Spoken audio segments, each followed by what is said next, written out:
The next thing we get on the show is the Honky Tonk Man and Greg the Hammer Valentine versus the Hart Foundation in a match that goes for 7.5 minutes, which ends when Jimmy Hart leaves the megaphone in the ring for Honky Tonk Man to grab, but Neidhart gets it instead. He throws it to Brett, and Brett hits Honky with it and gets the pin. Tom? Yeah, this match is all right. Again, like, if you're going to have this match and have it mean something, I suppose they don't really lean into the fact that the Hart Foundation were previously managed by Jimmy Hart. They kind of mention it, but not really. It's not really an overarching kind of theme to the match. We always talk about Rick Rude's selling of the atomic drop, but I tell you what, Greg the Hammer does a lovely sell of an atomic drop as well.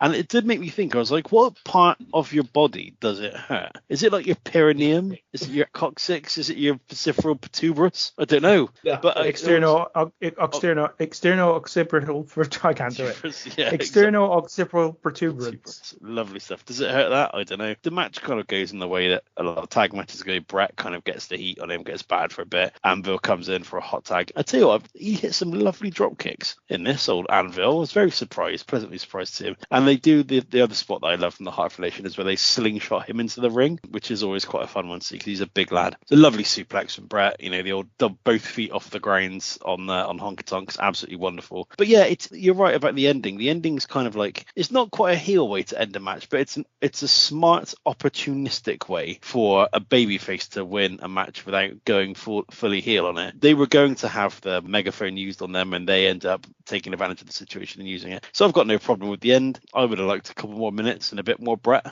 offense, but other than that, this match was okay. Get out! I never would have guessed that from you, Tom. Yeah.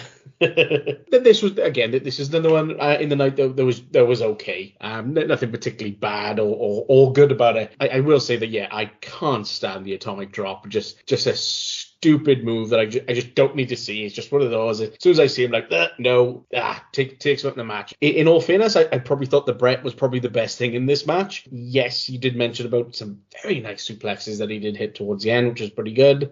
There was a really cool gutbuster type sort of move that they put on Brett at one point that I thought was really cool. And I didn't realize Honky Tonk Man's sort of finisher was I think it's called the shake, rattle and roll, which I didn't realize he was like, basically, he was taking the piss type neck breaker. I was like, oh, okay. I never knew that was his actual finisher. So I was like, oh, that's cool. But yeah, other than that, like I said, this was okay. Might have been a bit better if it was a little bit longer, but never mind. It was okay, and it was fine. Well, as you said, Tom, this is another match. Doesn't really need to be here. We've no real reason for this match to happen. It's just another way to get these guys on the card, all of which are significant or have been significant at some point in their careers or are going to be significant. But ultimately, the match itself, it doesn't mean anything. It's not for anything. It's not about anything. There's been no build to it, and it's all right. It's perfectly serviceable. But we're getting to the point in the show where these are the kinds of matches where I'm like, well, we could spend about 5 seconds talking about them and then move on and that's the way I was with WrestleMania 4 and nearly throughout. Like, it was pretty much every single match like that. It's fine, but it's so average it kind of hurts. Thankfully, I think this is broken up by more above average stuff and loads of stuff that's been really built too.